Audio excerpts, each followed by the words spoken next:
So Christmas is nearly upon us, and I have created a special gift just for you. So here is my gift to you, some outline drawings from which you can make these beautiful Christmas cards for your loved ones.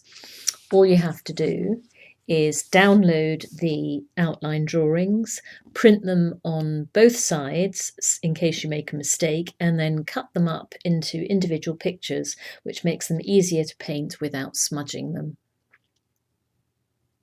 These are the watercolour brush pens which I use, which I've never used before, but which I have to say are absolutely fabulous. And this is the watercolour paper which I used. So this is me starting on the holly, which I thought would be the easiest one. My printing has come out slightly blue rather than black, only because I was running out of black ink and I was too tight-fisted to put some new ink in. Anyway, there's lots of blue in green, if you see what I mean. And so I was quite happy to just proceed.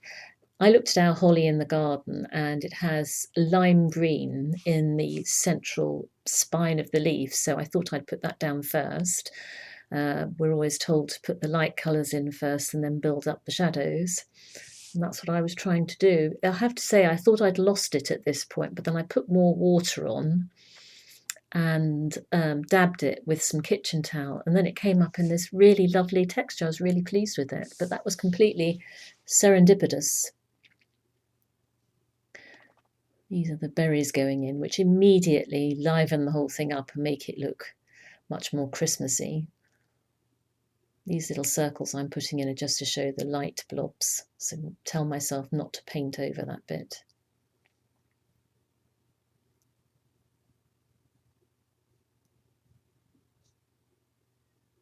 And then I'm putting in a bit of shadow here.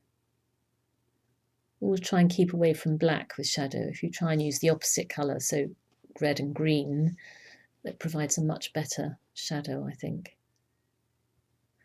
And again, I'm putting a little bit more darkness into the leaves here. And that's the holly. I was very pleased with that. I chose a red card to stick that on. And then I thought I'd get a bit arty. And did I go for red? No, I went for green in the end. And then I went a bit arty and I decided I was going to shred the edge of the picture. I'm not ripping it up. I'm just making the edge look kind of tattered and a bit artisan and maybe even a bit like sort of snow, I guess. But anyway, have a look at the end result. I was really pleased with that. I thought that looked much nicer than straight edges.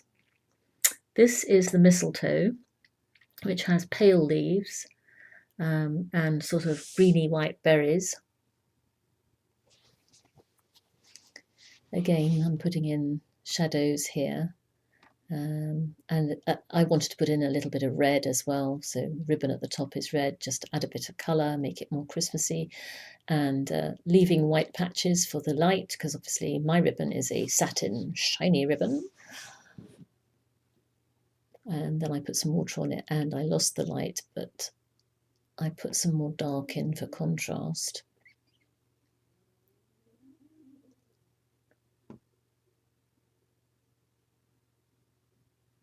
And this is just doing the berries here.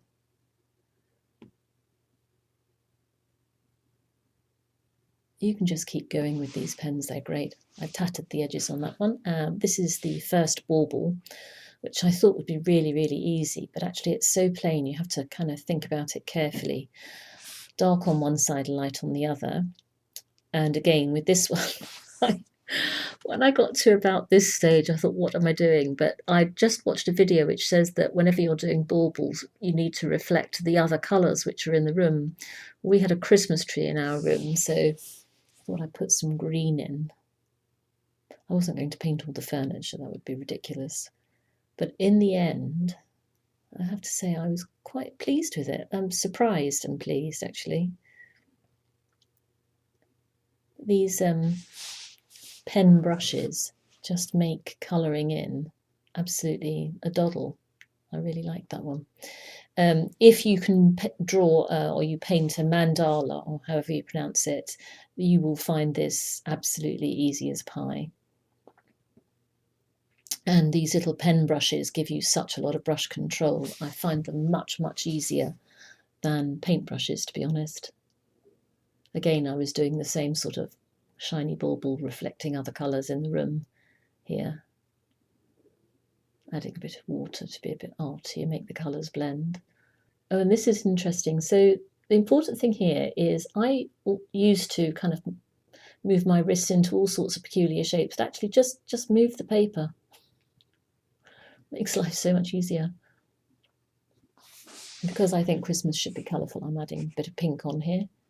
And then I wasn't entirely happy with this bauble, so I just keep adding more shade at the bottom.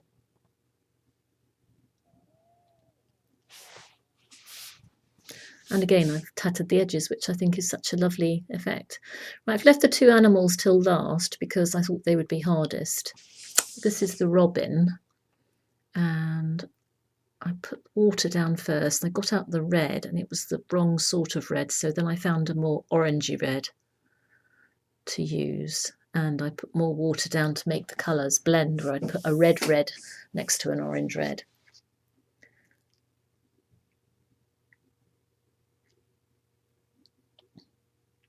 I found the water one really nice for just sort of blending the colours.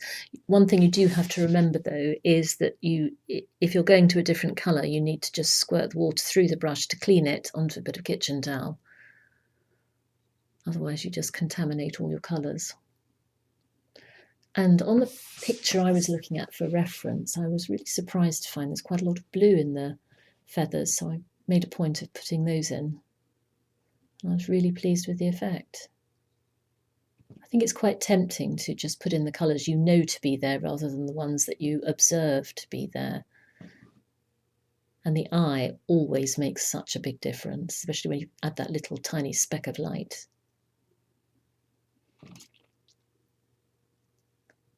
Now the branch I was going to make completely brown, but when I was putting the shadow in first, I thought, oh, actually it looks like it's got snow on the top, so I decided I was going to leave that white. I thought that made it more Christmassy.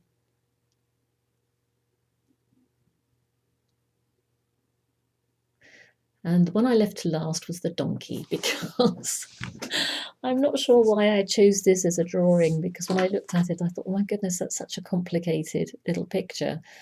And so I started, as you can see, not quite knowing how to proceed, but I just kept going, and I kind of picked little bits I thought I could do when I got stuck. So I've done the nostrils because I thought they were quite easy to do.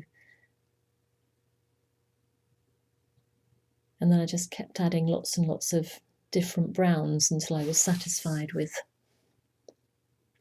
the picture. And if they didn't seem to blend in very well, I just used the water brush on them.